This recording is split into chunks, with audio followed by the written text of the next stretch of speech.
Hello, everyone, and welcome to episode 16 of the Argument Clinic podcast. My name is Martin, and I'm joined by my lovely co-host, Lawrence. How are you doing, Lawrence? I'm doing pretty well. How about you? Ooh, I'm great. I am so unbelievably great. Lawrence, what did you do the past 2 weeks? Let's see. So this last weekend, I was at a presentation, judging, coaching there, and then the week before that, I was in Kentucky competing myself in collegiate policy debate. So you coached someone as they were giving a PowerPoint presentation? No, I coached this activity called Lincoln Douglas Debate. I don't know if you've ever heard of it. Well, I don't know if you've ever heard of a presentation. Oh, I just totally destroyed Lawrence. Let the record show. Let the record show. Anyway, we are the Argument Clinic podcast. This is a podcast devoted to the fundamentals of Lincoln Douglas debate. The whole idea of our podcast is that anyone can improve at it.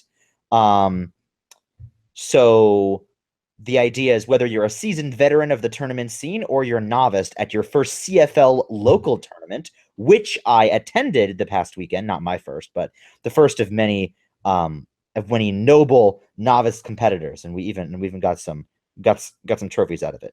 Local tournaments are so nice and fuzzy and wonderful, and I love them.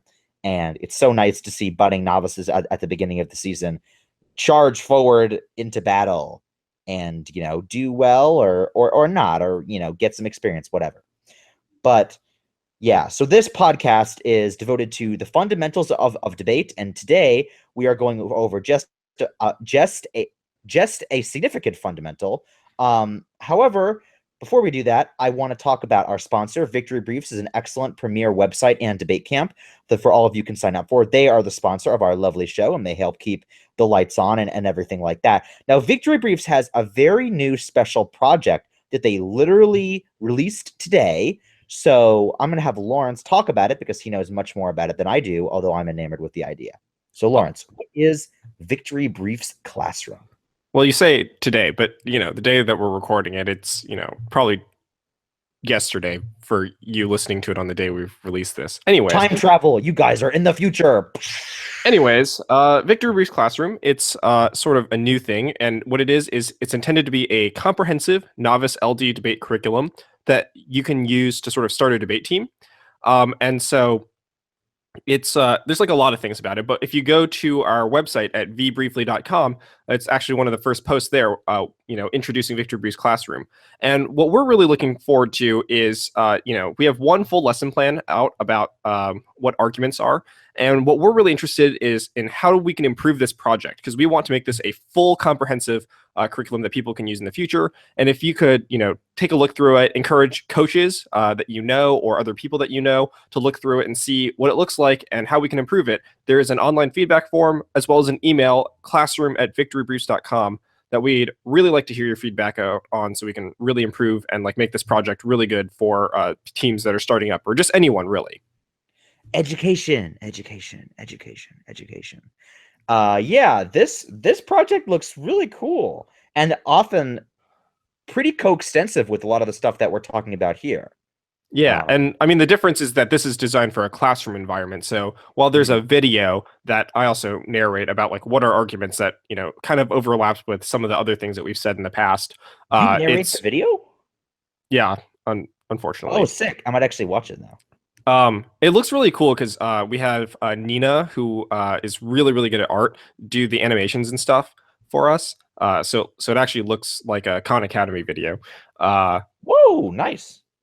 Yeah, so but it's entirely different because ours is just sort of an informal conversation about some things about debate, and that one's an actual classroom.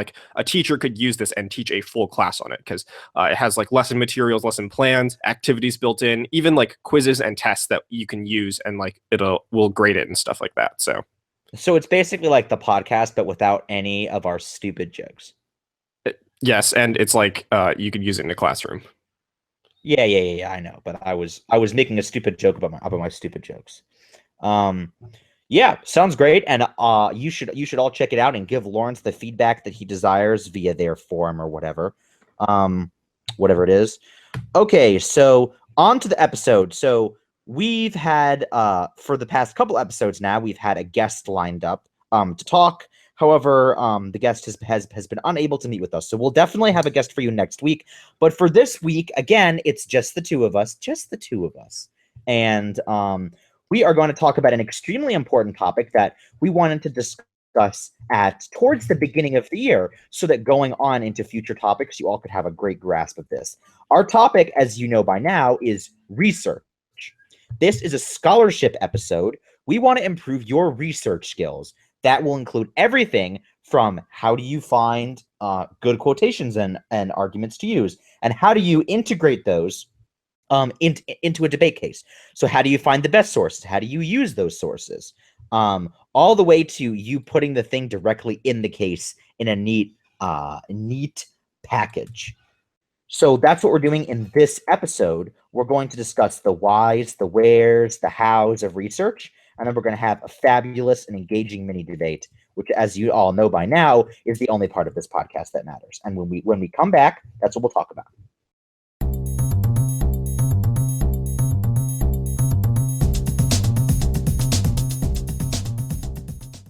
On to the first section. Why should you do research? Now, I think that, like a lot of things that you talk with students, Lawrence, research is a thing that students obviously have to know and is obviously good, in the same way that all the various other things that are debate related that they're supposed to do are also good. And I think that research, though, kind of sometimes gets lost by the wayside. I think sometimes people have success without doing a bunch of research, and they figure that they can succeed without it.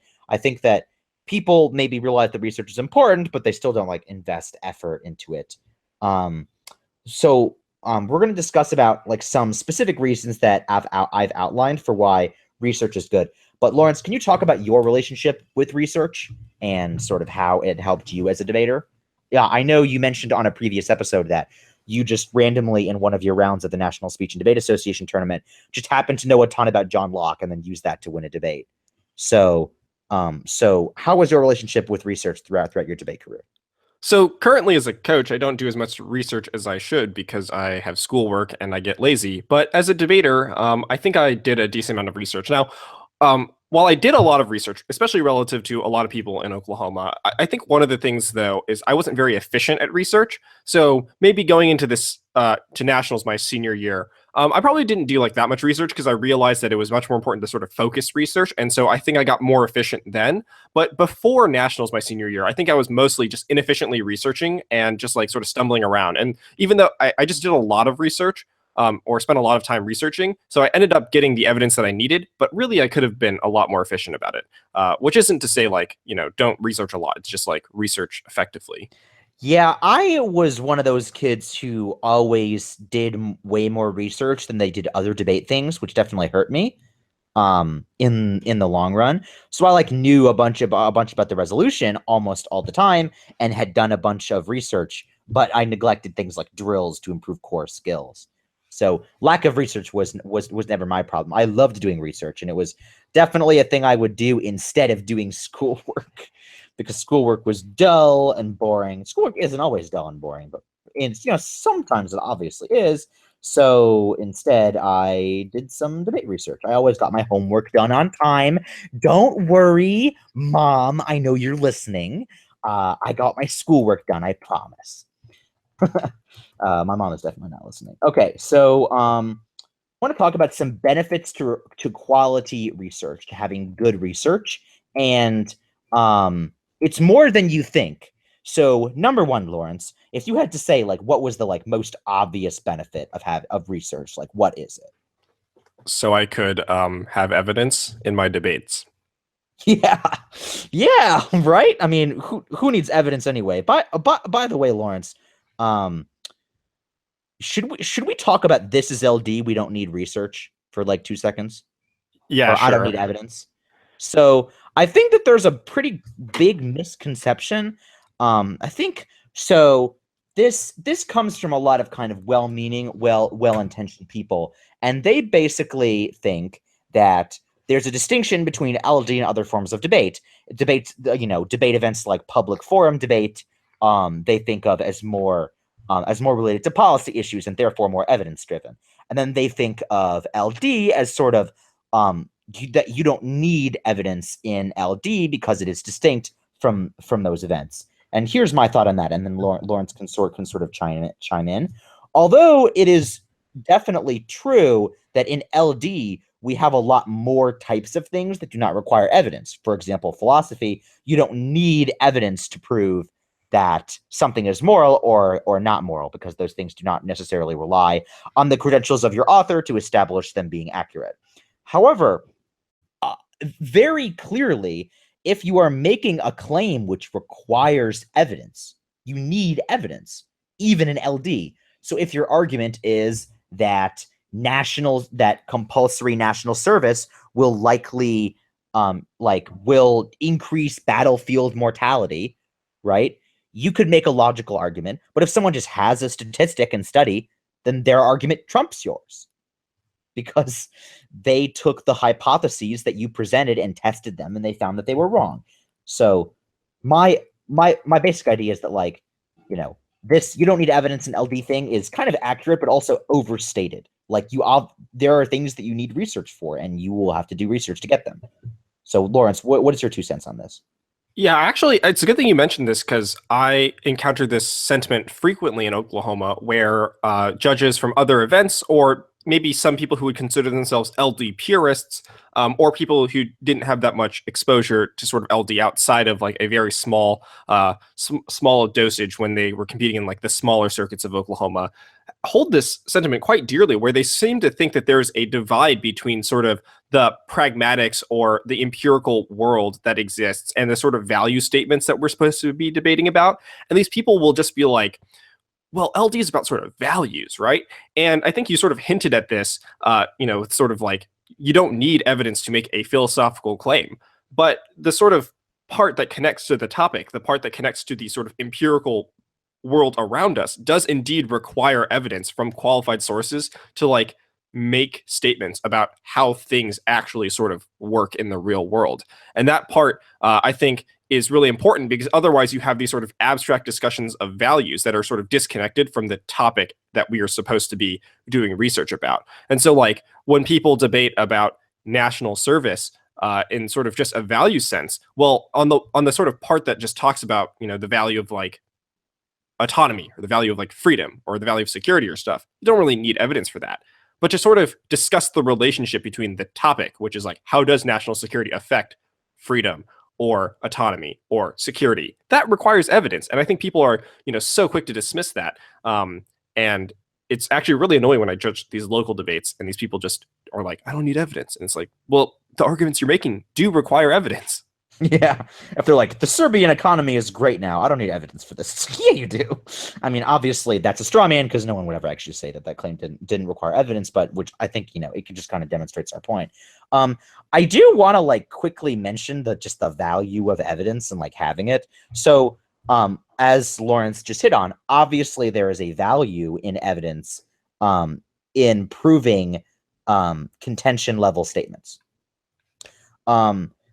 I do want to say, though, you don't need evidence to make value statements, but it doesn't hurt, right? If you have words from an original philosopher, so instead of just kind of trying to summarize all of John Rawls, you should summarize some of it. But if you just have John Rawls talking about what John Rawls means, that's probably as close to the real philosophical arguments as you're going to get. So having evidence is usually, it's not required, but it's almost always better than not having evidence. Because a lot of the times the people that we are quoting not only have credibility, but are also just like very good writers, right? I mean, like, they not only do they know things, they like write well. I mean, there's a reason why people are still reading philosophers. Or minimally, they write better than what you, random high schooler in the middle of nowhere, says. So, like, yeah, I mean, they definitely wrote better than me. Okay, so number one, kind of obvious benefit to having quality research is to have evidence. So the next thing, and we did a whole episode on cross-examination, but I find that, and Lawrence, maybe you can talk about this in a little more depth, One of the other benefits of doing research that is not directly related to having evidence that you can use is just having like the ability to conduct cross-examination well. Can you sort of talk about how research assists in cross-examination? Yeah, so when I watch debaters who really don't know what's going on in cross examination because they're sort of like unable to provide examples of the arguments that they've mentioned or unable to explain what their evidence says, then it's just becomes really difficult for any judge to take them seriously after that. And so having this sort of background knowledge, being able to provide examples for questions, or being able to explain what your evidence says, or being able to sort of provide additional warrants to substantiate your argument is all really good in cross examination to convey to the judge, I've done the research, I know what is going on. Clearly, I'm the better debater. Yeah, and it's not like people all of a sudden will stop asking you cross-examination questions that you don't know things about. Like, so it helps you both ask better questions and help answer questions just for sort of the general background knowledge.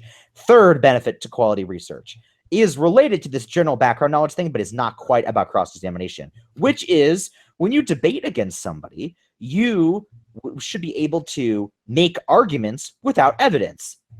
I still think that a lot of those people that say that, LD doesn't require evidence, those people, they still would agree with me, of course, that research is important. And part of the thing is, if you plan to make arguments, it is useful to know what those topical arguments are. It's just like, what are the things that people say on the topic? For example, if you didn't do research, maybe you wouldn't know that on this topic, on the national service topic, that there was some stuff about crime, for example. If you're able to bring that up, even if you don't have evidence for it, you can mention the logical argument why it increases crime. The fact that you know what arguments exist can really assist you in your refutations of your opponent. Okay, so fourth thing. Lawrence, maybe you could help me with this. So what's the fourth reason that we have listed here? What about the main benefit to quality research? All right, so reason number IV is knowing what actually are the good and bad arguments on the topic. You want to unpack that a little bit? Right, so the issue is most of these topics are relatively complex. They take a lot of time to really understand. National service is like a particularly contentious issue amongst like philosophers and then like social scientists, et cetera, et cetera. And when people don't do research and just like make these arguments off the top of their head because they're like, I'm real smart, well, they're probably not going to be making sort of the best arguments that the literature can represent. And when you do a lot of research, it allows you to sort of weed out the sort of bad arguments that, some staff writer, in their first 30 seconds of thinking about the topic wrote up versus what someone who's been studying this issue in depth for the past like 20 years really thinks about the issue.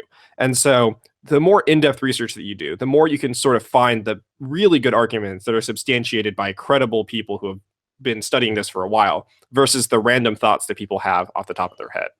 Yeah, 100% agree. And it's especially like they've been studying it and they know about the other arguments, right, Lawrence? Like those arguments that you like didn't think were good. They know about them. And if they're not writing about them, they can't be good. If you study an issue for 20 years and then you're like, here are the arguments on the topic, and then yours doesn't come up, I would be like, ooh. Okay, so last reason to do quality research is that you can find some uncommon arguments that still make sense that people might not expect. Now, what I'm not saying is that you should find arguments that are difficult to grasp, because that's not the goal here. Obviously, the whole point of debate is that your arguments should be easy to grasp, because the easier your arguments are to grasp, the easier that it is for the judge to understand them and then vote towards them.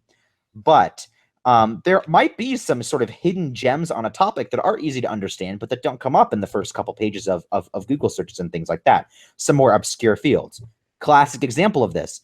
When I was researching wind power for a resolution, I was researching all of the various things about wind power, and I was doing some really deep research on it. And then I found this random one article about rare earth elements / rare earth metals. And then I did just a little bit of research on that. And then all of a sudden, just based on doing all that work and finding that one reference, then it kind of exploded, and I found a ton of articles about rare earth elements, and that ended up being a very unique negative argument. Just a quick side note on that.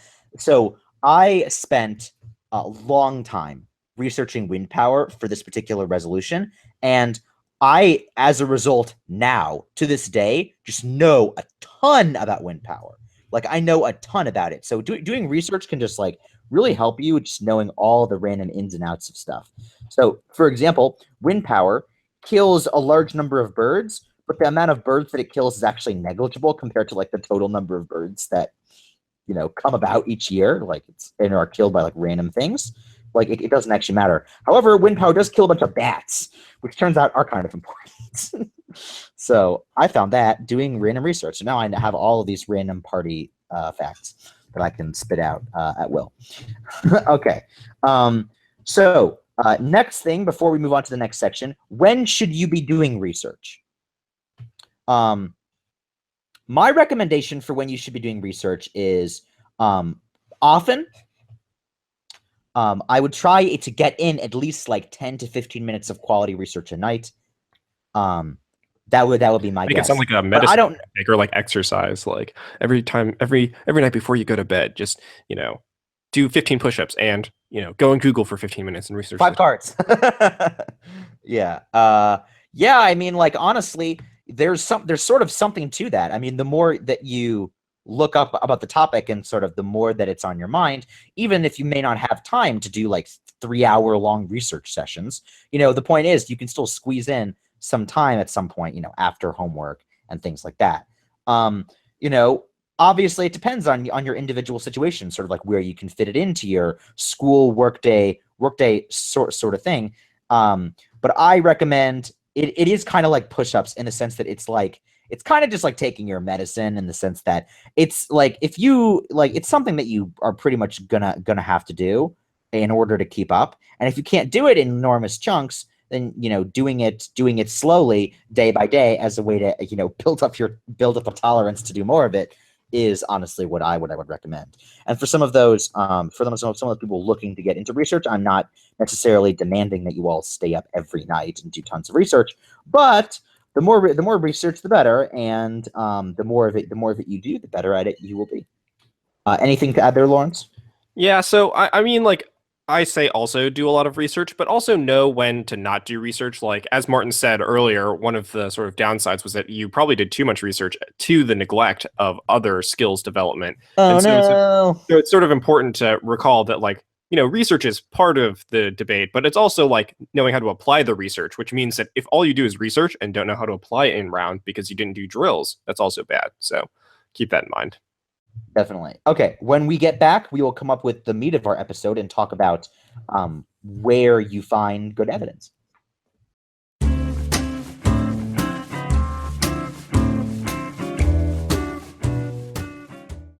Where do you go to do good research? Before we answer that important question that I just asserted that we would answer immediately, no, delay. Instead, we're going to talk about what makes a good source. So, as we mentioned, the important thing when you're using evidence in a lot of times is the credibility of your author. That means that your author needs to be credible. So therefore, a good source is one that you could trust to kind of make the claim that they're making. This means a couple of things. First of all, it means that the person isn't necessarily super biased. They aren't likely to lie about the thing that they're saying. And that can be it for a couple reasons. One, it could be that they can't get away with it because either they're like super important, they're like a public figure, or their thing is heavily edited by people looking to catch errors like this, or they aren't, or like one other thing is like if they're paid off by people of certain interests, then maybe they're not necessarily a good source as well. Now, those are kind of the philosophical things about good sources. Practically, good sources have other characteristics. So if you look at the end of a URL, and many of you will know this through your like high school classes, but .gov, those ones are good. .edu, If you look on websites .pdf, those things are related to you. Or I mean, .pdf could be anything, but because that's just a file type. But trying to find credible sources with information. .gov is like that's a government agency. .edu is like that's an educational service. And then as I just mentioned, if you're able to get review and edits from people in your field so that you can't make mistakes, that's something, and a very important concept that you all should understand, called peer review. If everyone says peer reviewed journals, that's what that means. It means that other people check it to make sure that it's good. And that means that you can't make errors like as much because other people will catch you. So that's what makes a good source. Now, Lawrence, can you talk about some bad sources, specifically like, maybe like some URL types or types of things that we would consider bad sources in general? All right, so number one is Wikipedia, and which is strange because I generally recommend that people read Wikipedia as soon as the topic comes out. But there's a difference between utilizing Wikipedia as sort of just an intermediate stepping stone to acquiring some background knowledge about the topic, and using it as sort of your final source that you end up citing in a debate round. And the reason is obviously that Wikipedia is just sort of crowdsourced information, and while it ends up usually being accurate, it's not an academic citation by any means. Of course, there are links at the bottom of each Wikipedia page where people who write the Wikipedia articles will link you to external sources that will confirm what they're saying. And so you can use those. And we'll talk about good sources here in a second, but don't use Wikipedia itself as a source. Number two are blogs.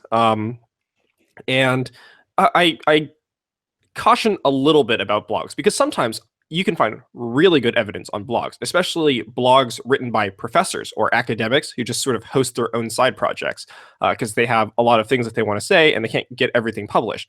And there are a few like foreign policy blogs or a few like professor specific blogs, especially professors of philosophy who just host their own blogs. You can go to those. But blogspot.com from some like random Joe schmuck in the middle of nowhere is not a reliable source.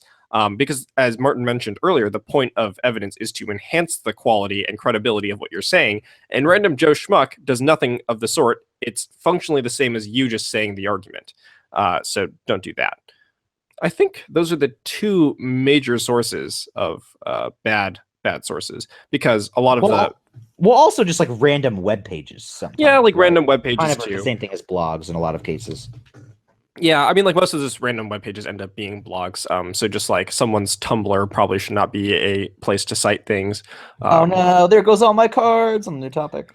Right, because like a lot of these are sort of just general loose principles because we can't really sort of evaluate a good or bad source just off of like it falling into one of these categories necessarily, because you can find good evidence on sort of what we would consider a blog because it's written by someone qualified who's really taken the time to develop a really good argument, and they cite a lot of other sources as well. But you can also find some like really unqualified people that just like slip in a guest post into the New York Times, right? Ooh. And so it's hard to just immediately evaluate. It's based off of like the author qualifications, the peer review, the argument that they're making, if they're citing other sources, and a bunch of other things really. So important to note that even so, I agree with you about the like blogs of legit people. So for example, there's a blog called Lawfare, which is actually really cool. It's about Supreme Court stuff and is run by a really legit person. But even blogs run by legit people still have some problems because there's no peer review, even if the person is credible. Just a quick note about distinguishing good sources from bad sources. If in the article has a misspelling or obvious grammatical error, like just like a typo, I would stray away from that. Not because having a typo in your card makes it bad, but because that just should hint to you that they are not credible. That their thing has not been thoroughly edited, for example. So that's how I would figure out various .com pages. I would also just like look at kind of like, like how clickbaity is it, or like what are the fonts? Is it a listicle? Is it like 5 reasons the draft is bad? Like, Although, funnily enough, there was a pretty good article in the Atlantic where this guy Frieserdorf was just like, here are my top 30 reasons the draft is bad, and like 15 of them were pretty bad, but like another 15 of them were cardables, which is kind of funny.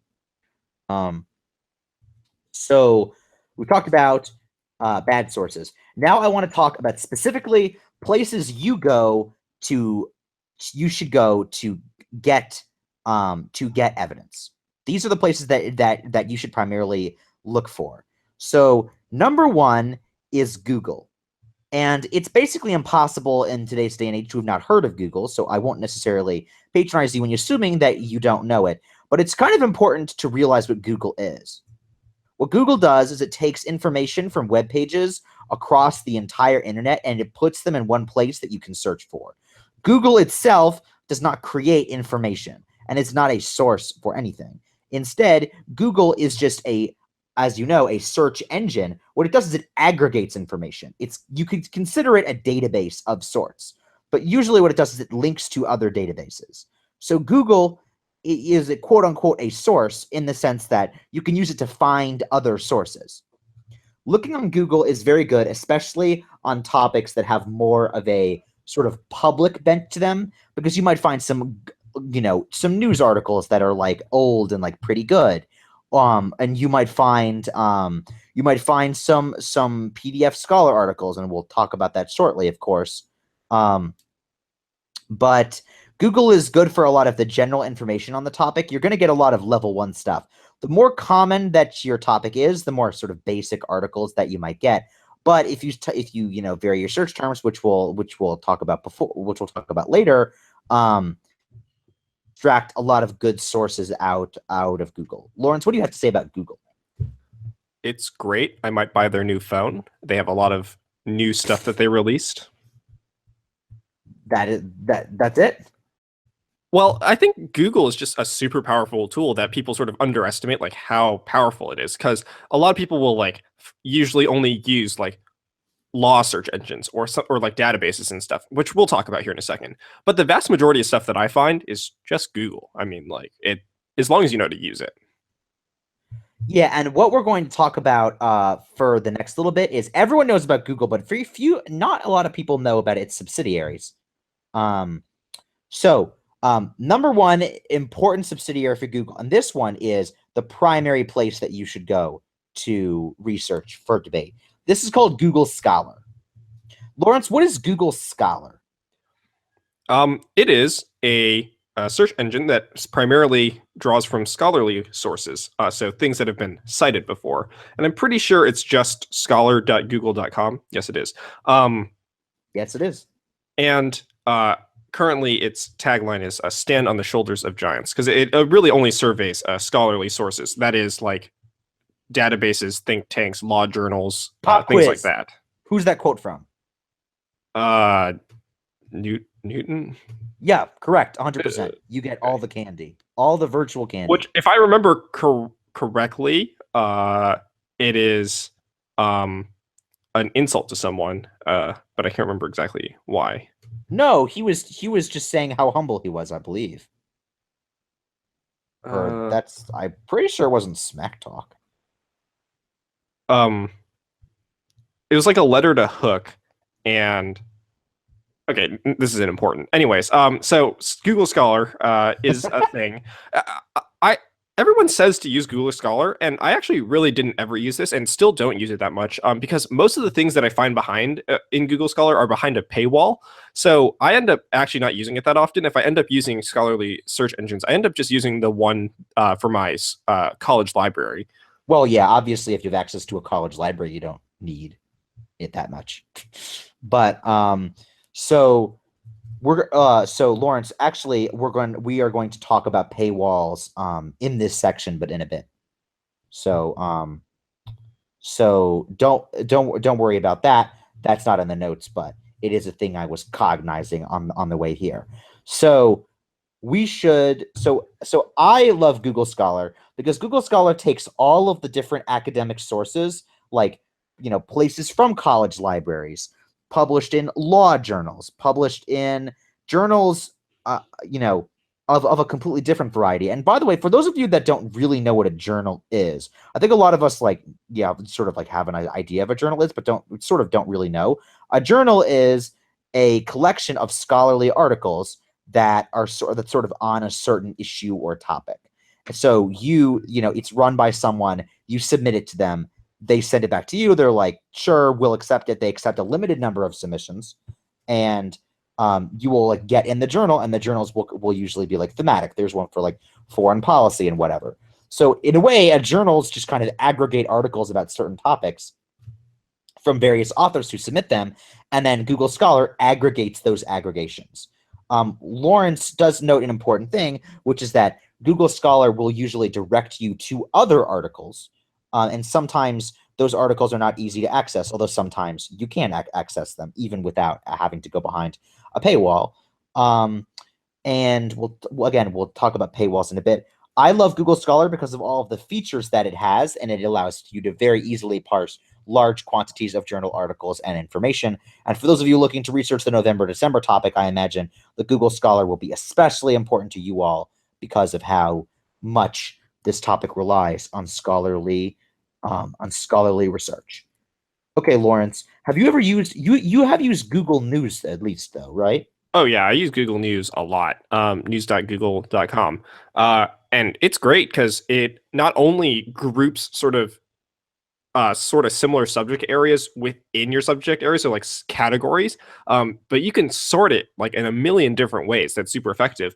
Because with general Google, and I think we'll get into like the researching with Google tips here in a sec, but with Google News, you can like set up news alerts. You can organize in a bunch of different ways. It has like every major news site. You can even pick which news sites you want to hear from. It's where like I get a lot of evidence from. Okay, I actually have a question for you, Lawrence, which is, have you been able to navigate the new format for Google Scholar? For Google Scholar? Sorry, for news. Wait a minute. Yeah. Maybe it has. Yeah, for Google News. Yeah, they very recently changed a bunch of settings on it. It doesn't, not really, because if you just go to the manage sections for me, and I just like pick the areas that I'm really interested in, and that's that problem solved. So you used to be able to sort by very specific dates, and now I don't think that you can in Google. I'm pretty sure you can. Under oh shoot, I've not used Google News recently, apparently. Yeah, it's funny. So all the things that Lawrence has said are accurate, and especially if you want to look up more or less recent articles on a topic, Google News is definitely the place to go, and will aggregate a ton of different news sources on a ton of different topics, and you can manage it by interest, etc. Whereas if you want to find some, cutting edge stuff on regular Google, and you just type like the draft, you'll get like an article from 74 about why the draft is bad, and you're like, all right. So okay, but we'll talk about searching, using Google functions later, and we can talk about sorting by date then. But you have to do that in regular Google now, I think. Did you want to say something, Lawrence? I believe so. Yeah, that is strange. I do not think. Oh no. Okay, so if you like search something, so for example, I searched up Russia, and you click the first full section of view full coverage, it will now have the sort by relevance or sort by date. So you can actually sort by date. So you can sort by date within an issue. Thanks, Lawrence. I legitimately did not know that, and I was sad. Okay. The next good source is called JSTOR, which stands for Journal Storage. JSTOR.org, JSTOR.com. This one is kind of a paid subscription thing. People normally get access to it through their school. The best way to get access to this, and I'll talk about what it is in a sec, is to talk to someone who already has a code. Maybe someone from like I don't know, maybe like some kid from a richer school can just give you their JSTOR password, because there's no limit to the number of people that can be logged in at once, obviously. You can also, if you know anyone going to college, almost certainly they have access to databases. We'll talk about how to get access to stuff later, as I said. But what JSTOR is a journal article aggregation source. It does not have particularly recent articles, but it does have a lot of very good storied articles, sometimes from the latest issues of important journals. So Google Scholar will often link you to JSTOR as a way of finding stuff, so you don't necessarily have to go to JSTOR directly a lot of the time. But JSTOR is pretty good. It has one important feature that we will talk about later. All right. So what I wanted to do now for the rest of you, the rest of you, all of you, the rest of you, not Lawrence. Lawrence, you get none of this knowledge. Close your ears. Just kidding. So we want. I want to talk with you about how to manage Google News and Google Scholar and JSTOR. Let's start with JSTOR since I just talked about this. For this segment, everyone, although it would be good if you were just listening to this by your lonesome, it would also probably be best if you had these things in front of you. Now, again, JSTOR, you all might not have access to JSTOR, so I'll go through this really quick, and there's not really much to talk about. But one cool thing about JSTOR is that you can click on Advanced Search and then scroll down and then search within a specific type of journal. So let's say you only want journal articles about philosophy because you're asking about a philosophical question. You might, if you search on like a different site, you might just get, like, let's say you were talking about realism, for example. The word realism. The word realism means tons of different things to tons of different people. And if you just type realism into Google, you'll get a bazillion different kinds of results, which is not what you want. Let's say you only want moral realism. So you can on JSTOR search by philosophy and then type realism. So you only get articles about philosophy. That's a really cool feature that I like about JSTOR, and I do it sometimes when I'm fed up with Google Scholar. Although mostly I just let Google Scholar link me to JSTOR. Do you have any JSTOR tips, Lawrence, before we move on to the other one? I actually very rarely use JSTOR. I've actually only used it for school projects. And the only thing I've ever used is like the advanced search function where you like can put in multiple fields and that's it. Yeah. Okay. Yeah. So again, the like search by field thing is actually important. Okay. So the next thing I wanted to talk with you about is Google. So Google has one important feature that you may or may not know about. So if you're on Google, just like search something. And then you will notice on the very far right towards the top, under the search bar, but before your results, there's a button called Tools. Okay. Again, I'm describing a lot of like technical stuff. So like if you're not in front of a computer, it might be weird. But so there's a button called Tools. If you click it, you will see below that there's another thing. One of them will say Anytime, and another one will say Any Results. If you click on the one that says Anytime, you can search it. You can filter it by date, which is actually really cool.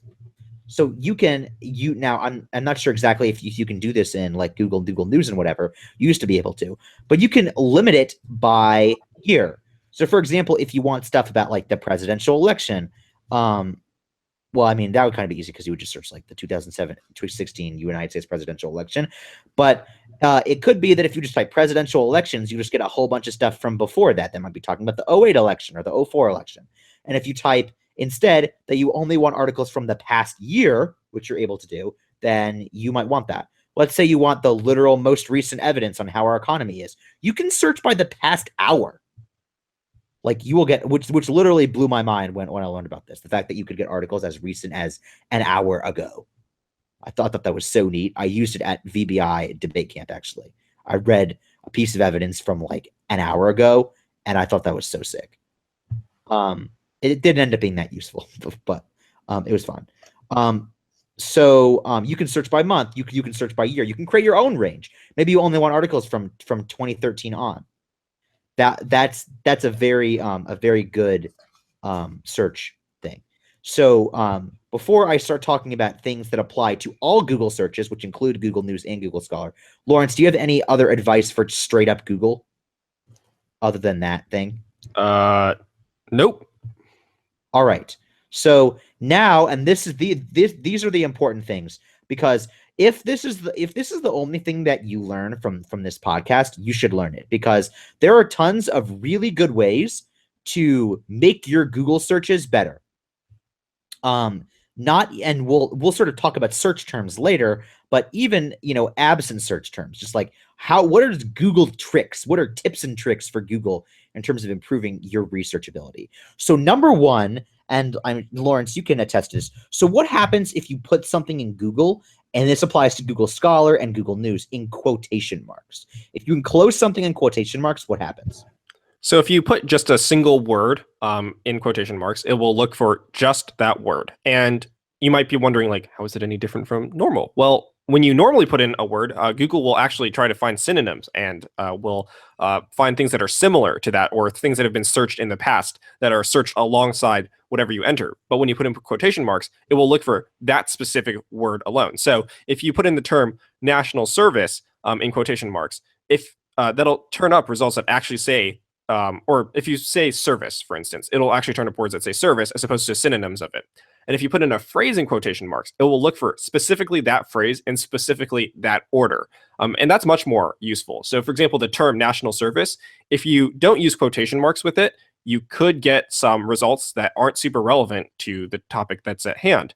But when you put in national service in quotation marks, you will only get results that use specifically the phrase national service. Yeah, exactly.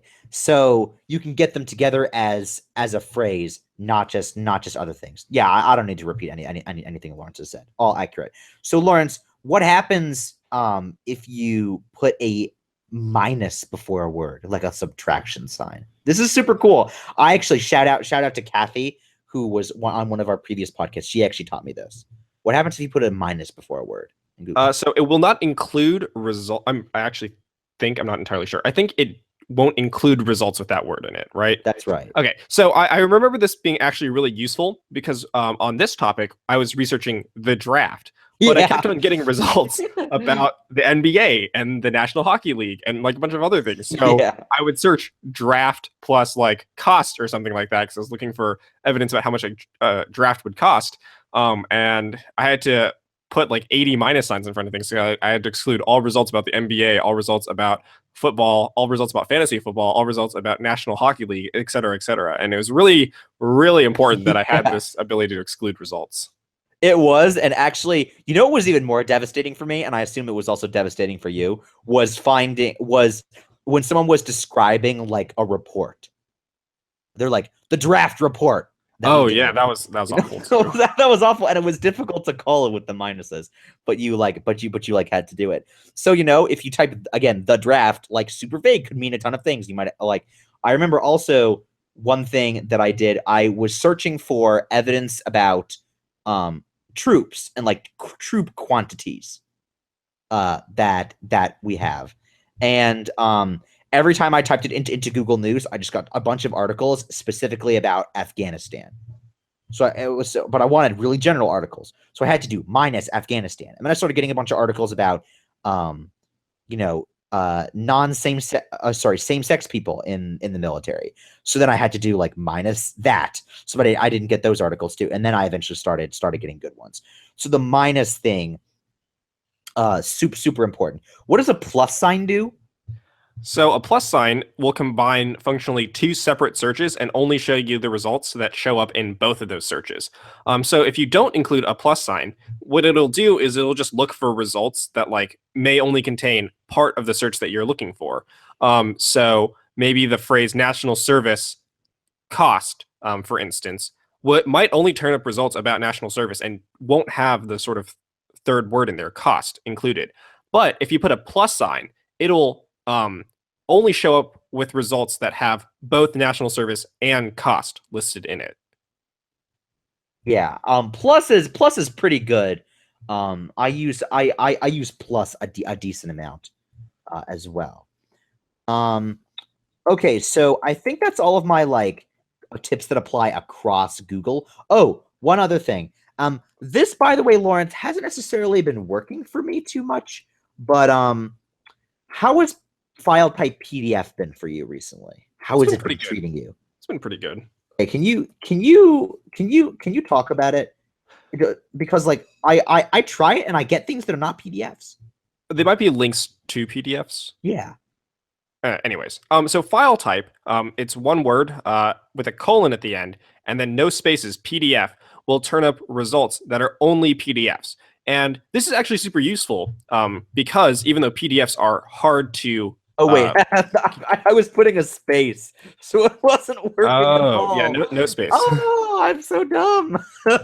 So yeah, don't do that. The Don't be. more you know. So no space PDF. It actually turns up results that are only PDF files, which is really useful because most like academic sources are published in PDF format. So when you do file type PDF, you would get rid of all of the blogs and stuff, and you're only left with articles that are generally academic in nature. Yeah, 100% agree. PDFs are really important for a couple of reasons. Number one, you can save them to your computer. That's true. Which means that you can get them, you can sort of have them on you for debates, but you can also save them and look at them later. You don't have to just have them in a web browser, so that it's not super annoying. Second thing is that they look a lot more official. Usually they're a lot more parsed. Third is that they're usually very easy to copy paste, although it is possible to find old ones that are just collections of images. You can copy paste pretty easily from PDFs. So PDFs really are the name of the game with respect to the name of the game. If I looked up, if I was like, hey, game, what is your name? Then it would tell me that it was PDFs. So file type PDF is sweet, obviously. Okay, so ready to move on to Google Scholar? I'm trying to think if there's anything else that's kind of important. I think that there's gotta be, but I just can't remember it. So like how about like within dates part? Oh, I just thought I just normally just set the range straight up on Google, but like if I mean, how do you do that? I mean, I don't know, so I might as well you just tell me, and at least it'll help me. Yeah, so when you're just using regular Google and you click the tools button, which is right next to settings underneath the search bar. We talked about that, yeah. Yeah, just anytime custom range. I generally do custom range. Yeah, custom range is good. One quick note, by the way, about date searching. This is counterintuitive, but sometimes you want old articles. This is very rare. Usually you want newer articles, but sometimes you want older articles. And the key example of this was this is before many of your times. Not if you're coaches. If you're a debater, it's probably before some of your times. So Lawrence remembers the handguns topic, though, right?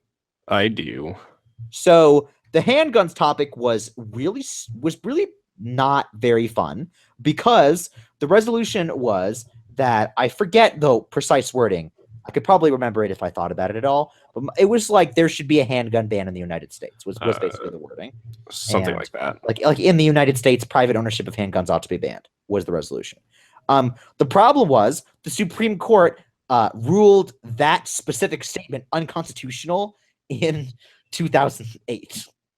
Which meant that no articles that were written after, because then people stopped writing articles saying that we should ban handguns in academic works because it was unconstitutional. Why would you talk about it? So there were just like no articles of the resolution after 2008 on Google Scholar. So that was really annoying. So one thing that I did, I literally did this, was I was just like, no articles after 2007. And when I typed handgun bans, and I come up with like a bunch of stuff like, we should ban handguns. It's like, oh, thank you, God. Because I would do recent stuff and nobody said we should ban handguns. There's like one CNN opinion article that said it, and like, yeah, just like a couple of random news articles that didn't know what the Constitution was. That were like, why do we still have handguns? Let's not have those. Right? But like no actual real academic article was like, here are the effects that would happen if we ban handguns. Yeah.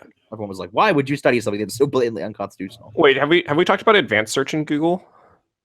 I don't think so. Nope. All right. So when you're just in a regular Google search, you can click tools and do the sort of anytime all results. But if you click on the settings button and click advanced search, which is the fifth one there, it'll pull you to a new page, and it has a bunch of different things. So it has like a lot of the things that we were going to say anyways, like because it just does all of these like don't include these words or file type or whatever. But it's all in one simple page where you can pick exactly what you want, because you can have like, it'll have fields like all these words, this exact word or phrase, any of these words, none of these words, numbers from, file type, last update, things like that. And so occasionally when I'm really looking for specific evidence, I go to the advanced search page, but not very often. And you can also turn safe search on.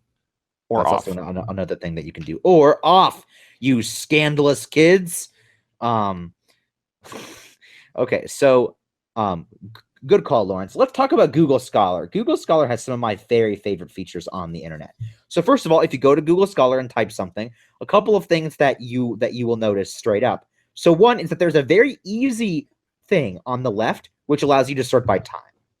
It'll say since 2017, since 2016, since 2013, and then custom range. You can do the same filter thing, except it's even easier on Google Scholar. You will notice that it has a thing that says sort by relevance and then sort by date. Also on the left. My advice to you would be never to sort by date on Google Scholar, because unless your search terms are extremely precise, because you might just get a thing that's like not very relevant, but like it's an incredibly recent anthropology article about not your topic that just has your word in it. So that's bad. So I don't recommend sorting by date, but I guess it's there if you want to get frisky. So the important things are a couple. First thing that you'll notice when you look, also, again, I'm kind of skipping around the middle section. If you look on the right-hand side, you will notice that there will be a lot of articles like there where if you look on the right, they'll say PDF like in brackets and then a URL link. What you can do is you can click directly on that, and that will bring you directly to the PDF in a lot of cases. What I normally do on Google Scholar is I skip past the thing that it doesn't give me the PDF, and you can obviously use file type PDF to sort of directly search by that. So that's how you kind of like get to a lot of your articles. That's one of the easiest ways to know if an article is available to you to look at. Now, the middle stuff. This stuff's cool. So what I want to direct you to is the blue set of icons under each article. Like it'll list articles. So like, for example, I just typed Samaritan. So it says then like the first article and then file type PDF. So the first article I have is do banking relationships, improve credit conditions for Spanish SMEs, which is about as far as you can possibly get. But it was written by someone named Samaritan. So there you go. Maybe I misspelled Samaritan. I did. I misspelled Samaritan. But even when I researched it, when I researched it, bam! You listeners just got to experience a live unintentional pun on air. You should count yourselves extremely lucky. I mean, I'm sure Lawrence does. I never do. You always do, 100%. The real article I have now is like aspects of the life history of blah blah blah. Actually, I want to read this because it sounds ridiculous. Aspects of the life history of a freshwater population of Mummichog fundulus heteroclitus in Bronx River, New York, USA. I'm sure this is an extremely relevant article in the journal Hydrobiologia, which is actually awesome as a name. But okay, so now if I'm looking at the thing under it, there are 5 things that I can click, and all of those things are cool. The first one is a star, and what that does is it saves it in your Google Scholar quote-unquote library. So if one thing that you could do is you can open it up in a search page and kind of like come back to it. But if you don't want to do that, you can just click on this thing and then it's saved for future use. Then the one right next to it should just be quotation marks. If you click on that button, it will generate citations for you automatically for your article. So you can, automatically include that citation, and we'll talk about citations later. But Google Scholar literally does this automatically, so it's awesome. Now, the most important thing here, absolutely most important thing about Google Scholar, and the reason why it's the best, is it has a button called Cited By. If you click on this button, what it will do is it will take the article and then find everybody on the internet who wrote about it, or all the journal articles that wrote about it. And then it will give you those. This is so great, so awesome. I can't stress enough how awesome this is. Because what it does is if you find a good article on a topic, then you were like, okay, I found a good article. But really, I found like 10 good articles. Because you like click on that article. Then you click on Cited By. And then once you do that, you can find all tons of articles. So for example, I clicked Cited By on that random hydrobiological argument. I got equally nonsense sounding, phrases of someone who's writing about that, fish communities of estuary and salt marshes of Eastern North America and comparisons with temperate estuaries of other continents. So unbelievably interesting. Just really just gets me up in the morning. And And then maybe someone else writes about mamachogs or whatever it is. Oh yeah, characterization of ion acid-base transport in the freshwater adapted mamachog. So that person, so like if you're super interested in mamachogs or whatever, and like that's relevant on a resolution, not that it ever will be, like someone wrote an article about it, and then this other person wrote a counter article back to them. And then it's like, here's how it's different from you. Here's how you're wrong. So you find an article that's like, the draft works, and then you click on cited by, and then someone's like, no, it doesn't. And then it's like, oh, now I have a neg article. And then you click on cited by for that. And someone's like, yeah, it does. So like, authors are just writing constantly at each other. And you can use that to your advantage. You could, if you find one article that is relevant to the resolution on a specific issue, clicking cited by can open you up to a whole debate between academics on that issue. It's so cool. One thing you'll notice if you're following along and you clicked on the cited by button is that there's a thing at the very top of the page that says search within citing articles. So what I can do, for example, here is this. I picked such a bad example, but I could just type like, I'm going to copy the word mumachog. I'm going to search by, I only have articles that cited this article, but people cite articles for different reasons. So I want only people that wrote about mamachogs. Have tons of different articles of everyone writing about this random particular issue. And that's super, super important for the topic. It's where I get most of my high value articles on a resolution. It's by finding a good article and then clicking cited by on that a bunch of times. Okay. Next part is called related articles. Google will take articles that look like this one and find them for you. Do you know, Lawrence, exactly how Google does this? Because I'm not sure. I don't know. Like, does anyone really know anything about Google? That is a good point, but the answer to that is yes, because that is an overstatement. Bam, roasted. But Lawrence's real answer, which was no, he doesn't, is shared by me. I also do not know. I have found the related articles button. I don't know if you have opinions on this, Lawrence. I found it to be kind of hit or miss, to be honest. Like, well, I don't use Google Scholar that often, so, but also, like, yeah, you're right. It sometimes is not very good. Yeah, it's fine. I would try to use the cited by button. It's basically a better thing.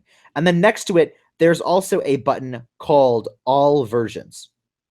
Okay, all versions is like if you find a PDF, if you get a link to a PDF but the link doesn't work, you can usually click on all versions and it might have multiple different PDFs. Or maybe it has a PDF but one of them is behind a paywall and one of them isn't. So you can click on all versions to kind of like find extra copies of those things. Okay, those are all of the like hidden tricks that I have for Google Scholar and regular Google. And I think if you use those tricks, you will like dramatically improve the quality of the articles you find. Okay, so now there's two more things that we should discuss, Lawrence. The first one is paywalls. So paywalls kind of suck. As I mentioned before, one easy way to, well, not easy way. If you can, the best way to get around paywalls is either to just have access to the websites themselves via your school, if that is a thing that your school has, or by mooching it off of a college student. And as many of you do not know this, but college databases are incredibly good for the most part. Almost all of them are incredibly good. And college students don't realize this usually, but they have access through their school to tons of databases. So if you happen to just like know a college student and they can sort of hook you up with their like login information to their campus library resource, they can use that. Or you can just like be like, hey, can you get this article for me? A lot of them, if they figure out how their library works, can easily do that in seconds. So that's what I did when I was at school. I figured out how my database worked, and then I used that for a ton of debate articles. So Lawrence, you said you use your college database, so you can confirm that doing that is good, of course. So each college is different. Some colleges don't have like really great databases. I know the OU's, or the college that I go to, the University of Oklahoma, their database is okay, but like one giant missing step is fill papers. Like we don't have access to fill papers, which is really annoying, but we have access to every other major one. I would guess that like most college students have access to a decent amount of journals and databases. Yeah, it's great. Okay, so here are other recommendations. So I would 100% recommend just mooching off of random other people that have database access. So, I would. So, but here are some ways that are not directly related to those things that you can use. I learned a lot of these at VBI this last summer, even though I was an instructor, which proves that being in VBI is really a great place to be. Okay, so number one is there is a Reddit site called, or like subreddit called Scholar. Straight up, it's Scholar. And if you go there and you post access to an article, or sorry, and you post a link to an article, usually someone within a few hours will just link you to a PDF of the article, or they'll send it to you, which is kind of great. Again, it's not super fast. I mean, it is super fast by like normal standards, but it's not super fast by everyone's standards. No shame on going on Scholar and just being like, I would like a bunch of these articles. And well-meaning scholars of the internet who want to share information with you that think that paywalls are stupid, which is most people, will do that. So they'll just post it to you. That's number one. Number two is, this one is slower, but and kind of cool. You can just email authors. Like, I think people think that this is weird. Actually, most academics are kind of just like random lonely people that want to get recognized for things.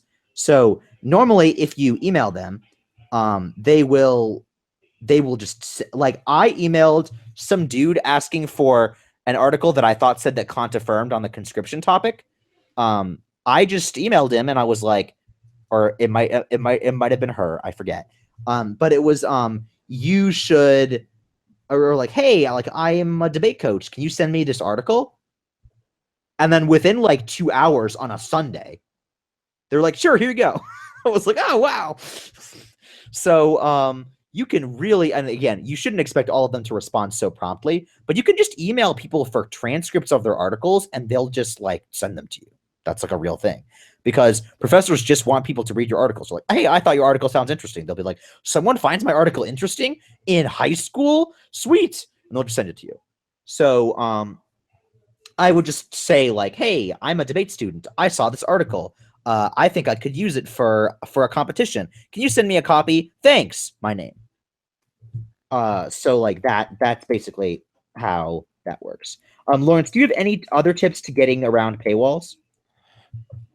None that I can legally disclose. Legally disclose? So I assume that basically just means, I mean, we can sort of talk about that indirectly. So basically what you're saying is there are other internet-based ways of getting free articles. Yeah. But I mean, honestly, like, you can get most of the stuff you need through College Students or like Reddit or like literally anything.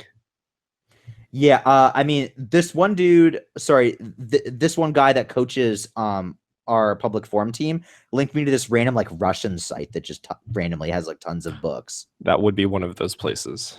Yeah. Is it what's it called? Is it like Library Genesis or whatever? Yeah, LibGen. Yeah, so that one. We should probably just like mention this. I mean, I don't know how illegal this is. I'm assuming it's not illegal, but whatever. I'll just say it anyways. So if you type gen.lib.rus.ec, so that's gen.lib.rus.ec, it'll take you to this thing and it just has a bunch of books. Some books it doesn't have, but like this one is particularly relevant for books, but doesn't have everything, but it does have a bunch of random crap. People told me about this thing called Sci-Hub. Do you know what that is? I have not heard about that. So Sci-Hub is to my knowledge a site where you can get free journal stuff. So going to Sci-Hub is kind of awesome. I personally don't use it, but I know a bunch of debaters that swear by it. Let's see, are there any other random places that I go to get articles that I desperately need? I don't think so. You can, by the way, I should mention this. You all can like go to the library. Like, libraries are such a like old-timey thing, you think, but then you're like, wait, the libraries have all the databases? Like, they might just have a bunch of databases at your public library. That might just be a thing. So, you might have to physically go, or you can just get like a library card and then do it online. Like I know that people have done that as a way of doing research in the past. I personally have never had to do that because well, the high schools that I've been working at have always had access to great databases themselves. But I would seriously consider figuring out what kind of databases your library has access to, so that you can get all that stuff. Trying to think if there's anything else. Oh, are you familiar with ARG, Lawrence? I am not. So, let me see if this is what I think. Yeah, okay. So, ARG, which is basically like a bunch of A's and then an RG, is designed to be a free book / article like website, but it's not legit. So every time they like the story behind this is apparently every time that it gets taken off the internet for having a bunch of stuff that it shouldn't have, then it just recreates itself with another A. So I'm not sure exactly if that's accurate, but the point is you can go to ARG, like the one I searched was arg.fail, and then like I just clicked on it, and then like the first thing that you see on the page is that it says like I was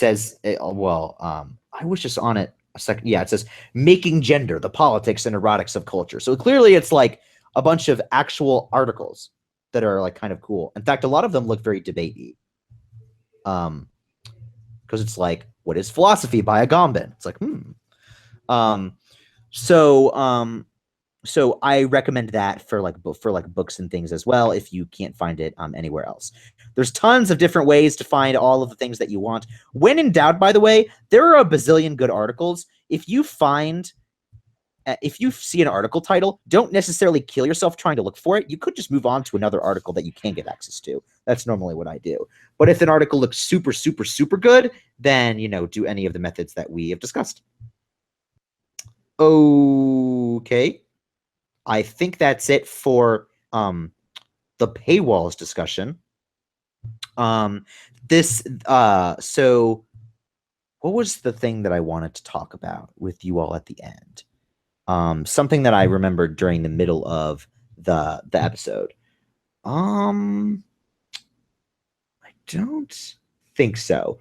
When we get when we come back, we'll talk about the process of doing research. So we just talked about the why of research, and then the where of research, and then we're going to talk about the how of research.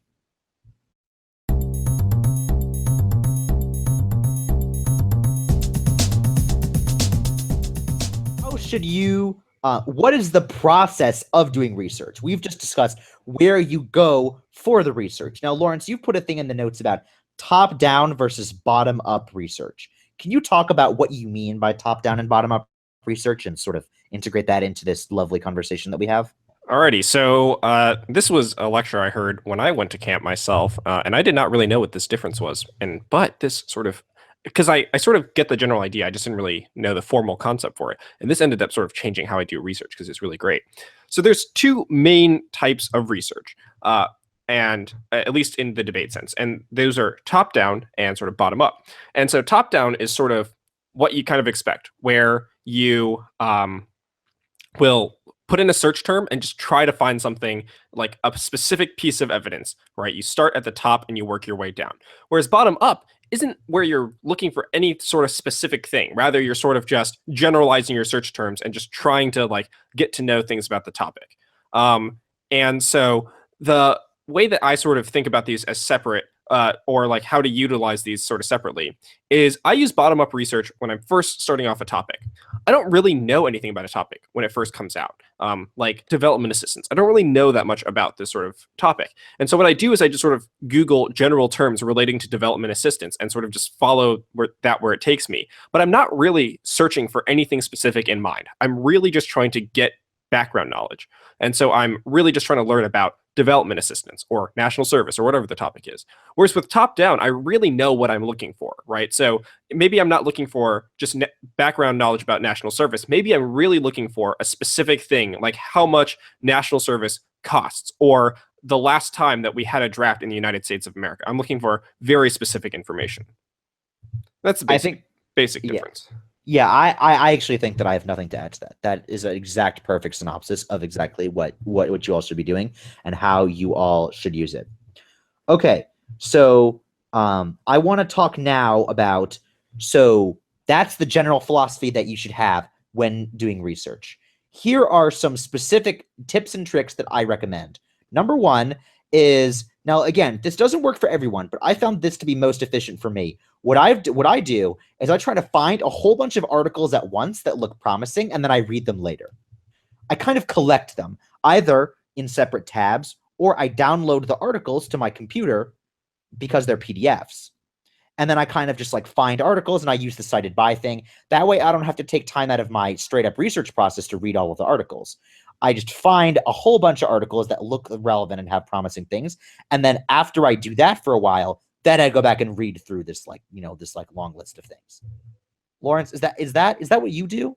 That's what I do. I don't really have any sort of developed research process in any real sense. But I do sort of like the sort of save everything as a bookmark in Google Chrome and come back to it later sort of thing. Yeah, so the bookmark thing is just like, it's like you can do it for non-PDF thing as well.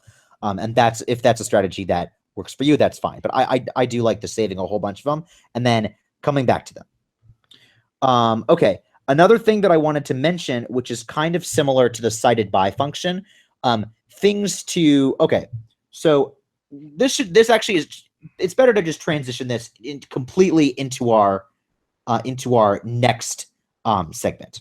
Okay, so in our next segment, now that you have the articles, let's talk about what happens now.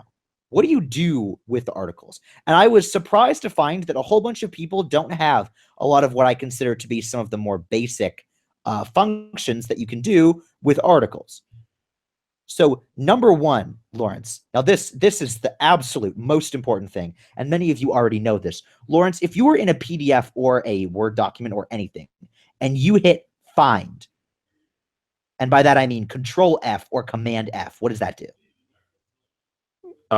It opens up a search bar. And what does that do? Lets me search for things. Oh, yeah, lets me search for things inside of that document. Where? Yeah, exactly. So I think that a lot of us coaches take for granted the fact that kids just don't know that exists. Some kids don't, which is like, how do you do research? So like, use that to find the most appropriate parts of your article. The article that most directly, relates to your topic. And so the rule here, by the way, is try and find let's say you are writing an article about the draft and the economy. So the relationship between the draft and the economy. If you find an article that's mostly about the draft, you want to search for economy. If you search for the draft, you'll get 1,000 results. On the flip side, let's say you search for an article about the economy and the draft, and you get an article that's primarily about the economy. Instead, you want to search for the draft to see if you can find the one section of the article or the couple sections where it mentions the draft specifically. So use the find thing to parse through your articles that way. Okay, so now, another command, now this one should be easy, is copy paste. Now, obviously you can right click to do this, but Command C or Control C and Control V. V is paste, C is copy. P can't be paste because P is print. One other thing, if you want to copy everything, these shortcuts apply to web pages as well as to just various documents. If you hit Command A, you will get every single thing in the document. That stands for all.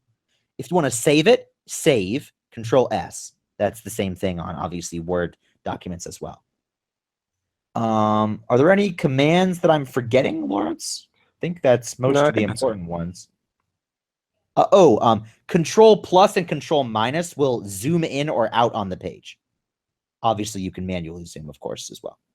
When you are in a PDF, it's, by the way, if you don't have you don't have an ability to read PDFs on your computer, you can download Adobe Reader for free. You should. I believe Adobe Reader is free. It is, right? There's no way it's not. Yeah, but I don't use Adobe Reader. Do you use a different PDF function? No, I mean, like, so when I'm on my Mac, I just use the preview thing that's built in, and when I'm on my PC, I just prefer to read it in the Chrome browser. Okay, well, I'm not a degenerate, so I use the Adobe Reader application for my computer, and I don't just use the Ratchet preview program. Yes, quote it. You can quote me now. Preview is Ratchet. And if you agree with my use of the word ratchet and the fact that preview is ratchet, send an email to the Argument Clinic Podcast at gmail.com. Also send an email to the Argument Clinic Podcast at gmail.com if you have any questions about anything that we talked about on this episode. So, okay, I think that's it on the commands themselves. Okay, so that's how you get within the articles. Now, Lawrence, if I wanted to look at an article for the very first time and I wanted to know whether or not it was good, what are the parts of the articles that I should read before I read anything else?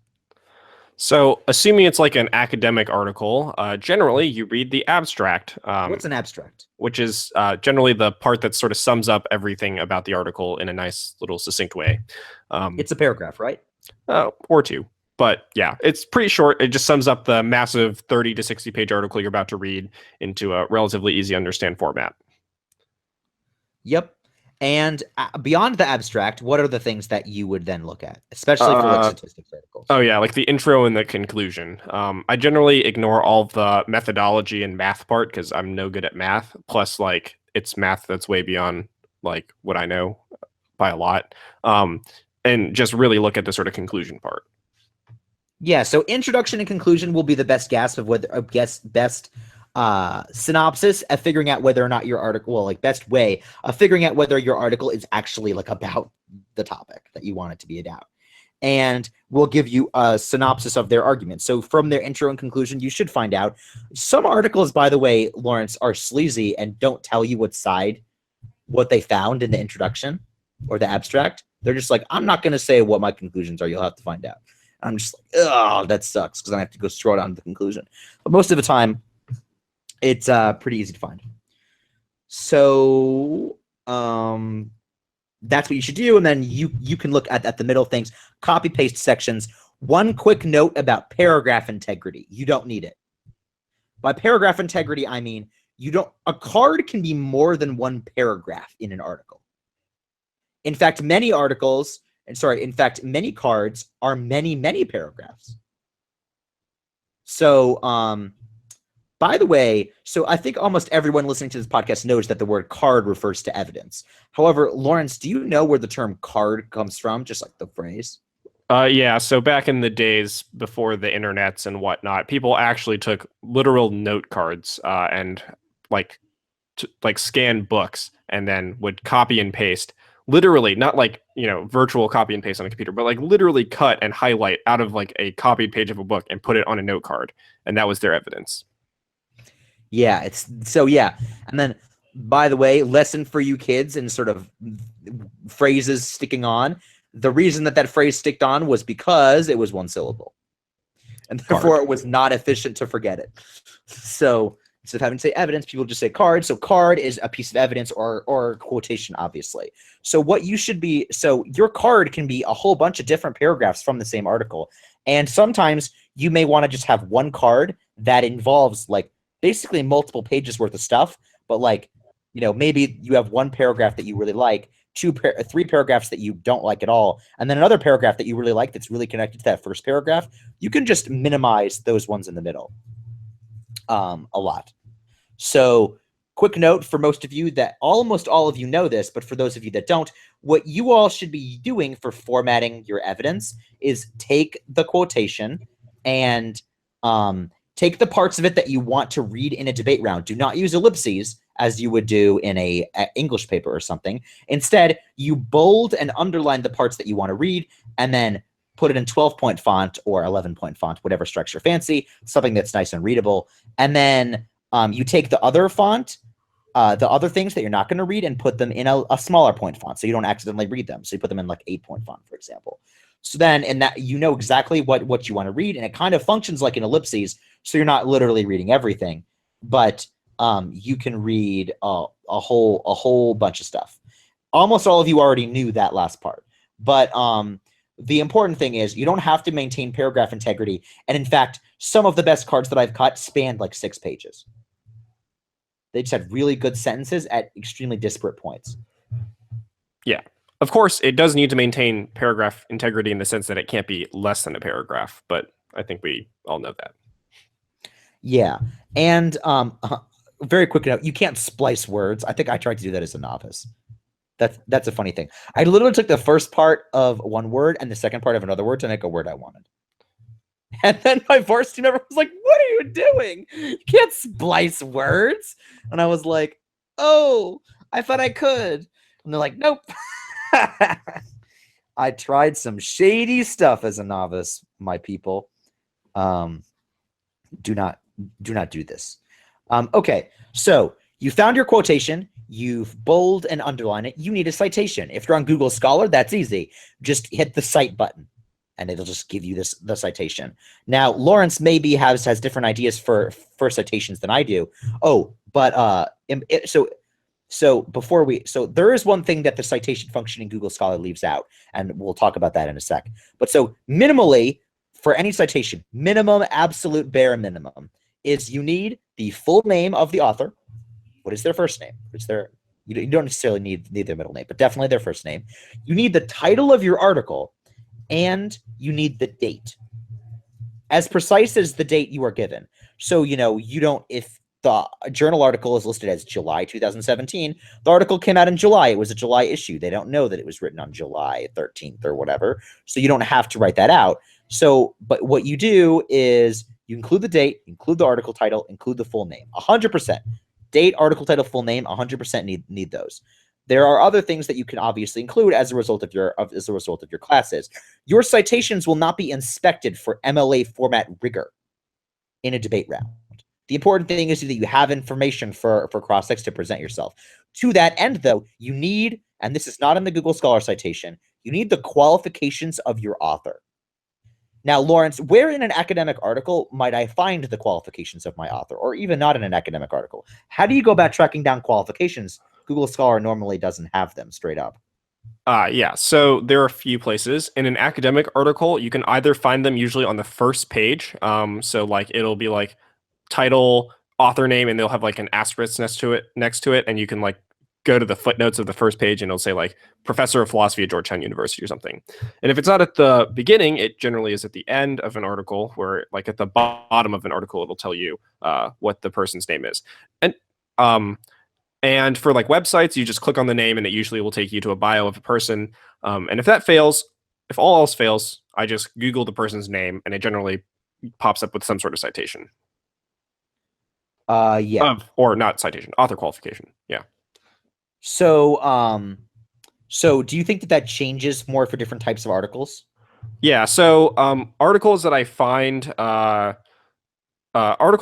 like on an academic database, like you're less likely to find the author qualification in the article itself, because most of them just like will be like this person like is affiliated with a university, but it won't tell you like what their role is there. Like, are they a researcher, just a lecturer, a professor, or just like publishing through the university? Are they a PhD candidate or what? So you generally end up having to generally have to Google the person's name and find out who they are. News articles are usually pretty easy because most of those places will tell you either at the bottom of an article will be like, this person has been a reporter at New York Times for this long and they cover this much, or like this guest author is like a professor of philosophy at Georgetown or something. And so usually those are easy to find. Yeah, normally I would Google. I would Google them. Yeah, to summarize what Lawrence said. Okay, so you have your citation, you have your evidence. You of course need to add a tag to your evidence. Well, I'll add one more thing about. I'm going to add one more thing about the citation. I use this Chrome plugin for news sites called Site Creator. And it's just a Google app, and you can just I've had a horrible experience with that program. Really, I use it all the time. I still use it. Like it is lazy because the citations don't look that good. It But just it left out. works. It just like there were just a bunch of news sites that it just could not parse the information for. Really, I find that it works more than half the time for me, which is all that I need. It definitely worked more than half the time. Okay, so just describe the plugin, and then I'll just explain my mixed reviews with it. Yeah, so it's just called Site Creator, CITE blank creator, and you can just Google that, and it'll pull it up for you. It's in the Chrome App Store, which is the main reason I use Chrome for debate research. I think it works more than half the time by a lot for me, maybe even more than like 70 or 80% of the time. And if that fails, then I just like hand generate the citation usually, and it doesn't work on PDFs and it doesn't work on academic things, but most of those already have citations anyways. Like Google Scholar has this like the cited button and stuff. Um, so by and large, I think it's pretty useful. And if that doesn't work, I just like use the EasyBib extension or like the citation machine extension built into Chrome. Okay, cool. Yeah, so I just stopped it because it was annoying because it applies to like it'll give you a citation for every single random web page you ever open on your computer, and the fact that it then did not even generate good citations for me all the time meant that I didn't want to use it. So up to you whether or not you want to use it. It does make some of it easier for sure. But I generate a lot of my citations manually. Okay. I wanted to talk about what you do with your your evidence.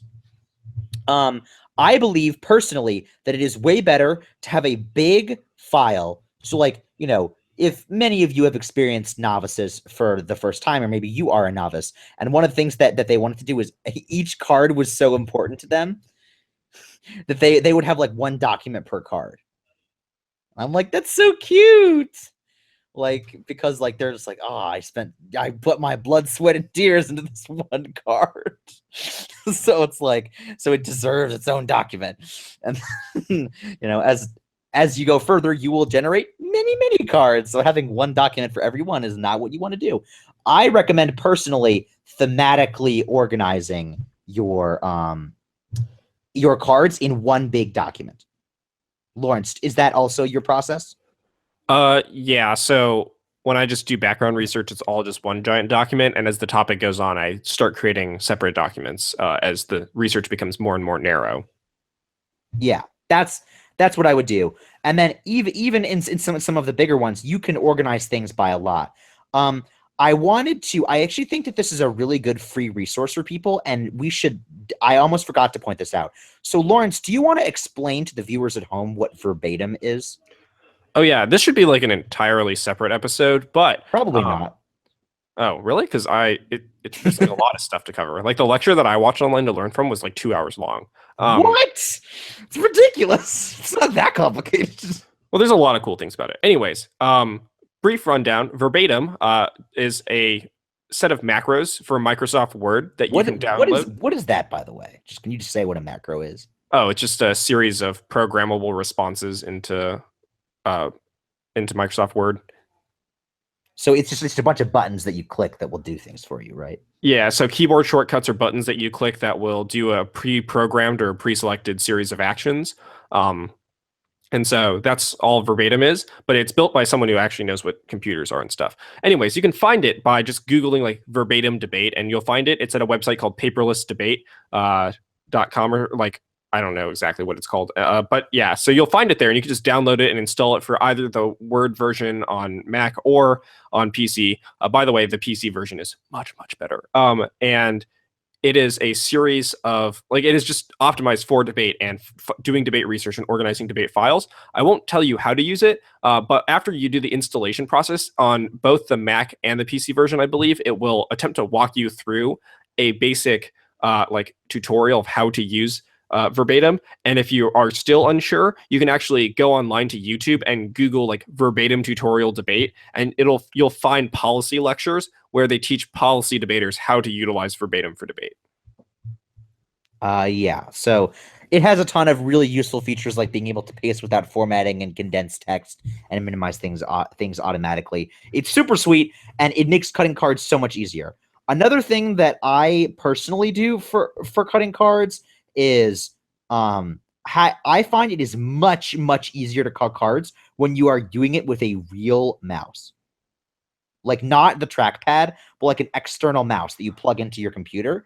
I find that it is much, much easier to cut cards and to bold stuff and to underline stuff with that. I think it's like, Do you agree? well, so like when I'm using my PC, yeah, I definitely prefer the mouse. Like my trackpad's pretty awful. Plus, like I have programmable buttons on my mouse, so I can just click the buttons on the mouse and it will underline and bold and paste and stuff for me. So I don't even have to touch the keyboard. But when I'm using my Mac, like the trackpad's fine for that. And like you'll notice the vast majority of debaters who use Macs will actually not have a mouse with it because it's fine. But yeah, if you're on a PC, definitely use a mouse. Like programmable buttons on a mouse are fantastic. Yep. Yeah, so mouse is good for us PC noobs, but if you have a real computer, sorry, computer because Macs suck. But if you have a Mac, what is Macintosh? To a Macintosh computer, then you can use the old trackpad. All right, Lawrence. Anything else on how you should, how you should do your research? What you do after you like collect stuff?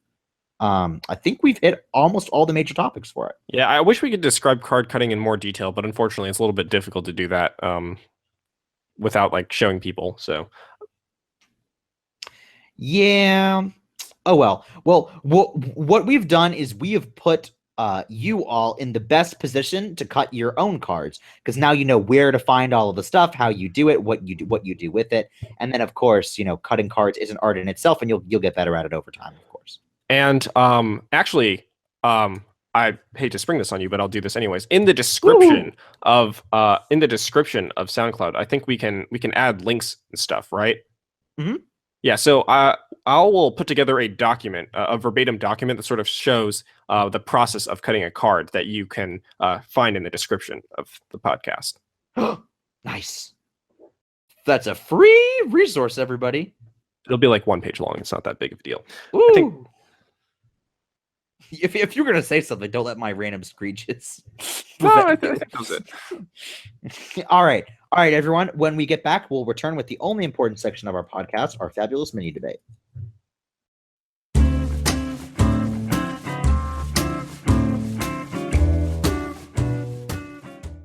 Thanks everyone for hanging out with us this week. We hope that you will use a bunch of the stuff that you learned from this episode to become really good at research. We are super passionate about research. Research is super awesome, and we are glad that you stayed with us on this long ride.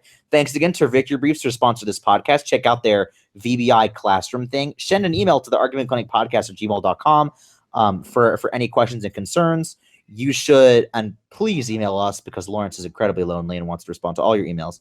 So, you should also check out all the various links that we have in the description if I didn't say that already.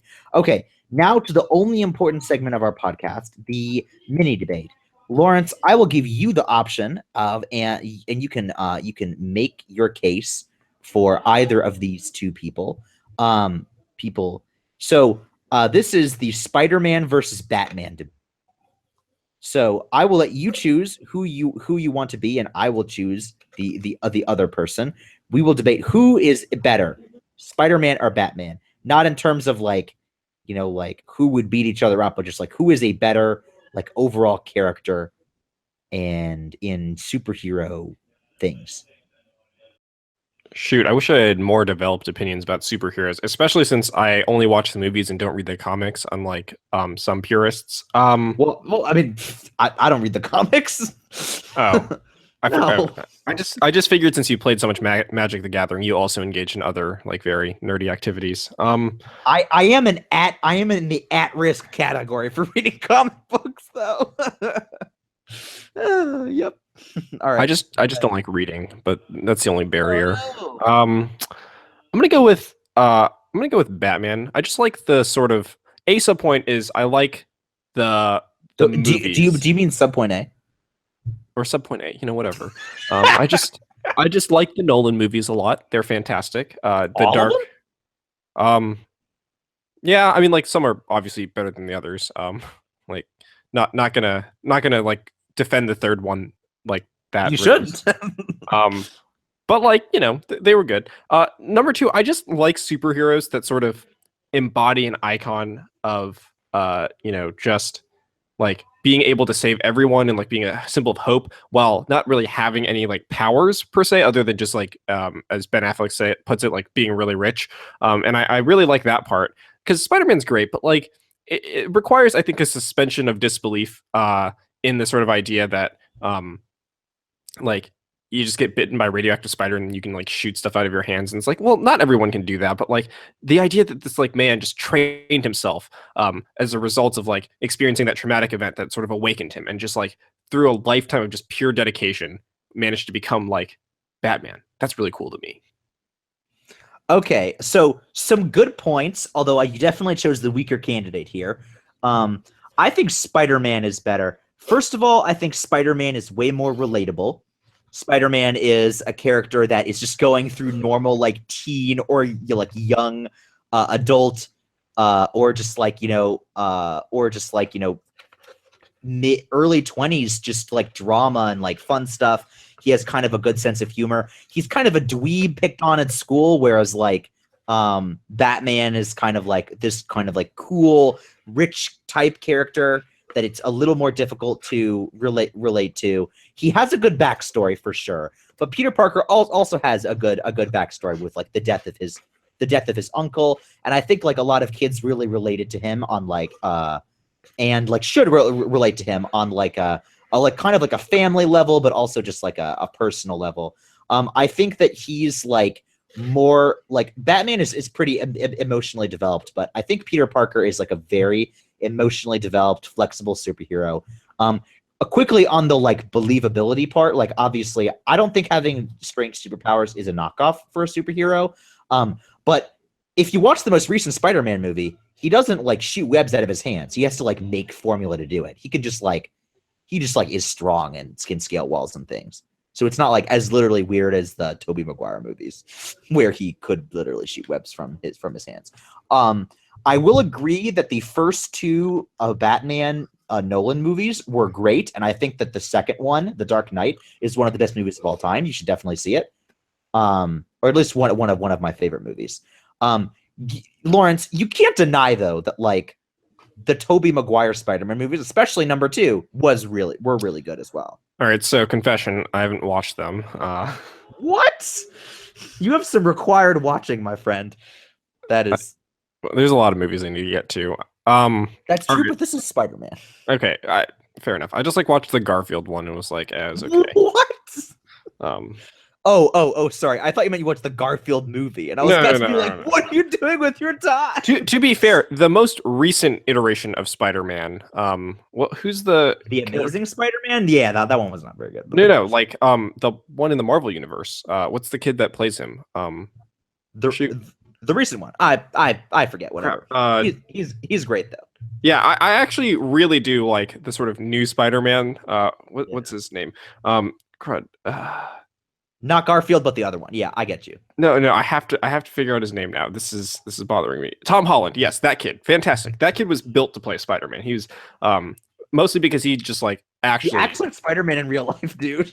Yeah, he's like a real gymnast, and like it's just like I really want to be Spider-Man. He's like he says that he wants to stay Spider-Man for like literally as long as possible. Whereas most people are like not. But like Spider-Man Homecoming was actually pretty good and stuff. Okay, I don't know. Here's the thing, right? Like if your point is that Spider-Man is more relatable, is he though? Because like you can't really be Spider-Man, but you can be Batman. And like we know that you can be Batman because in the movie, Batman has to deal with people being Batman imposters. Like they just dress up as Batman and they can just embody that symbol of like, you know, justice. When justice all else fails, you can become Batman. So I think it's actually much more likely that you could relate to Batman. Wasn't the lesson of that movie though that was kind of bad because they like screw it up?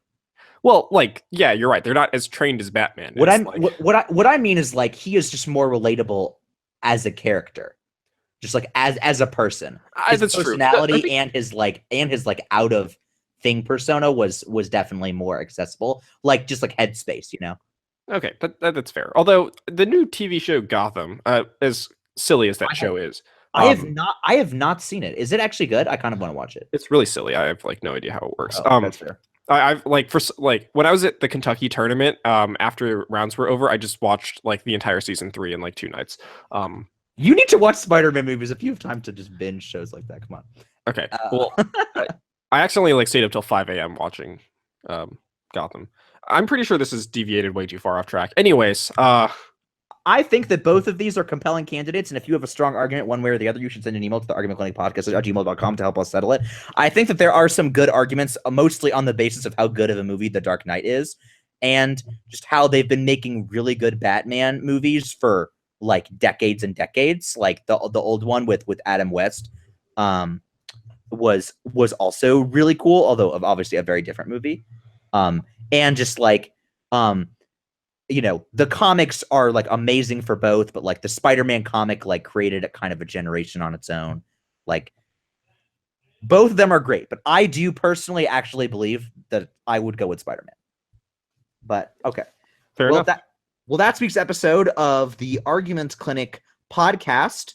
I would love you all if you could all stay frosty.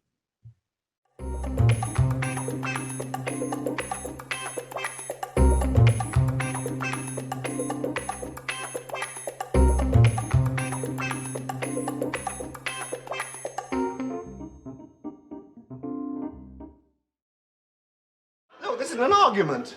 Yes, it is. No, it isn't. It's just contradiction. No, it isn't. Yes, it is. It is not.